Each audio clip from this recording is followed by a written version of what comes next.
There was a time when I prayed for Rachel to be real. During those long nights alone at the hospital, when Mom and Dad left to fight in the privacy of our own home, when all I could feel was pain and sleep lingered just out of reach, the string on a balloon bouncing against the ceiling, I wished and prayed for Rachel to be a real girl. I would hold very still, focusing with everything in me until I could make out her dress and the back of her shining brown hair, until I could see those mischievous blue eyes peeking at me over her shoulder. I knew she was smiling, though I never saw her face. But her eyes told me she was smiling. They made promises I knew she would keep. They promised fun and laughter and escape from a world of sharp needles and food that tasted of rubbing alcohol and burnt marshmallows. For a year, everything had tasted charred, ruined. Dad said it was a side effect of the medicine they were using to make me better. He said ice cream would taste good again once I was well. Once I was well, they would lower my dosage, and I would see how wonderful everything tasted, how wonderful everything smelled, how wonderful it would be to eat and run and play and be the healthy child I had never been. Once I was well, I would see. But I wasn't well.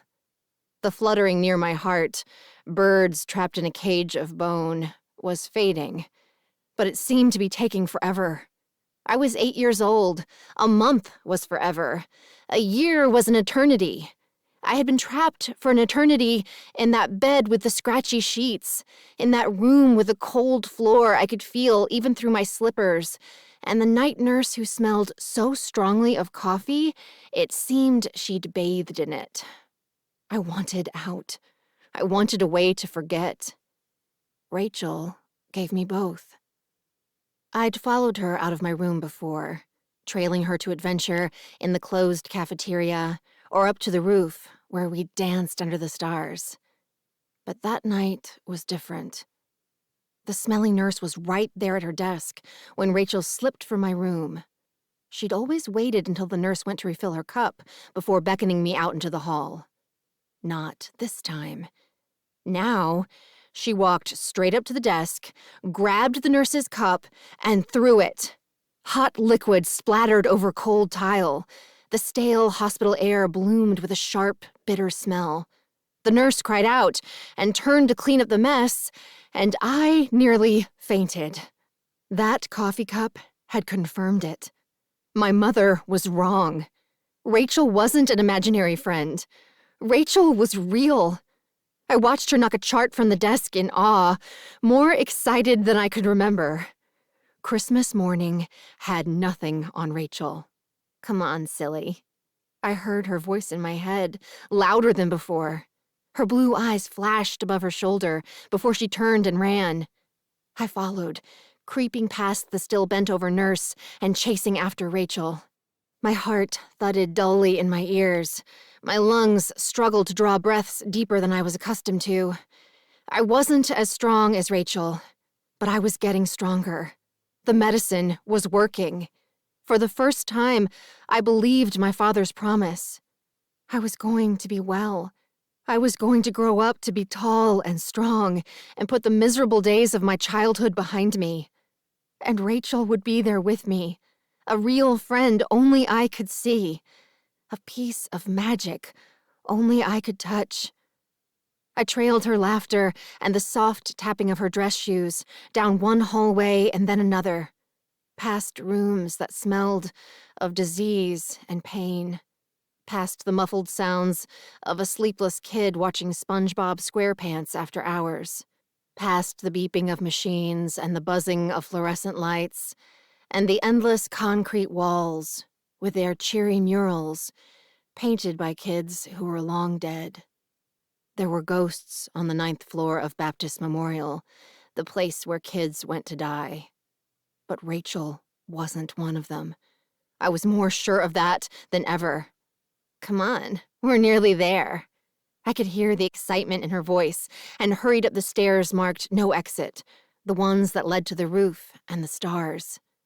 The hospital was set far back from the road, surrounded by thick pine trees that taunted the sick kids inside with their greenness. On a clear night, there were always stars. I wondered if we were going to dance tonight. I wondered if this time I would be able to hear the music that Rachel heard. She'd said the stars could sing, and someday I would hear them. I wanted to hear them, so badly. I hurried up the winding staircase, out of breath and tasting salt on my tongue by the time I reached the top and threw open the door. I was suddenly terribly thirsty, but I ignored the scratchiness in my mouth. Not a smart thing to do when you have diabetes, but I didn't care. I didn't want to think about being sick.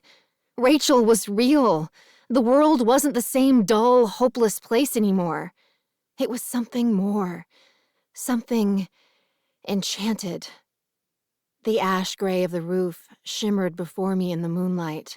A road littered with diamonds. A field full of fireflies where Rachel and I could play unobserved.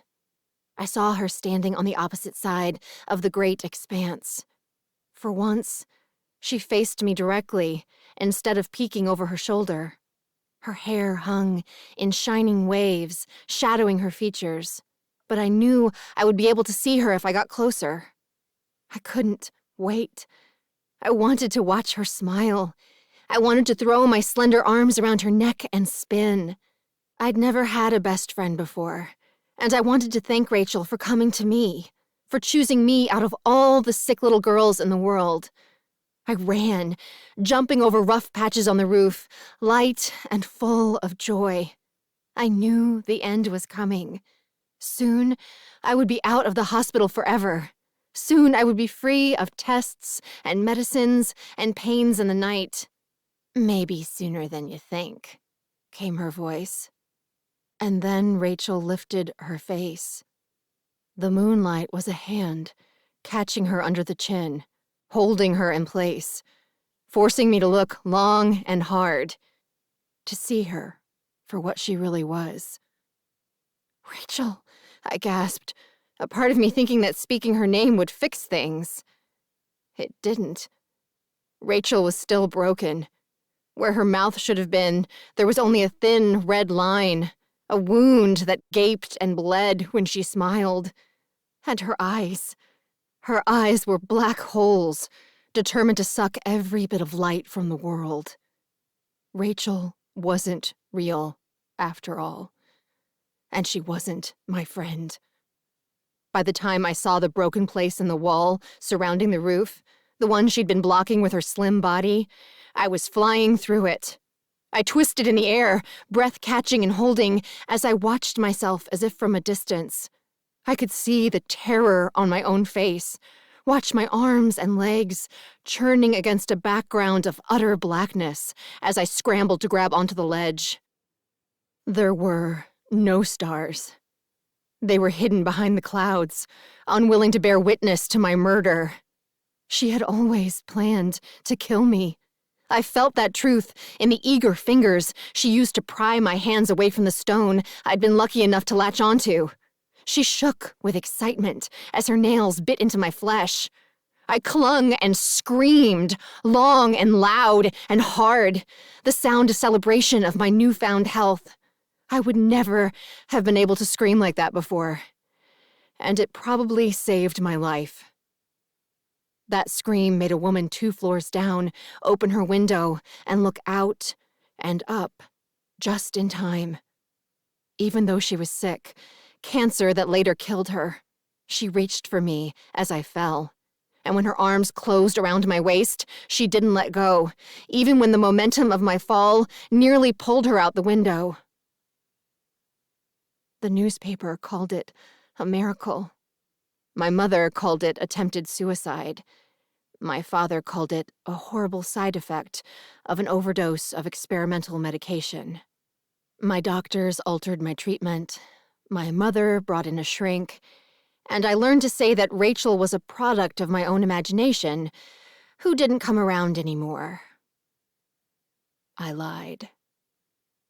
For days, weeks, A second eternity of lying awake in my bed, praying I wouldn't hear her shoes tapping down the hallway. I lied. But she always came. At first with friendly, dancing eyes, trying to lure me in as she'd done before.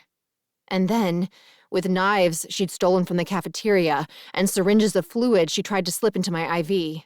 She devoted her imaginary existence to my death, and with each attempt, she got closer and closer to killing me.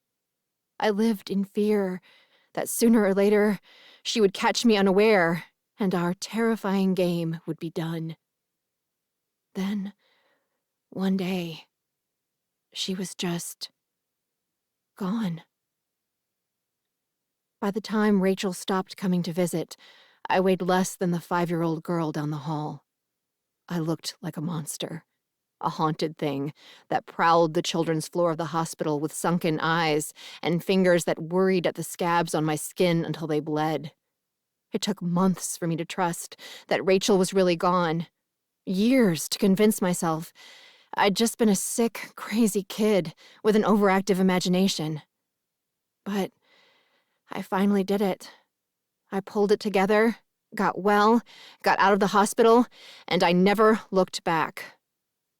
On the day before the crash, I was a stubbornly average kid. I got A's and B's, and the occasional C. I was obsessed with becoming a professional dancer.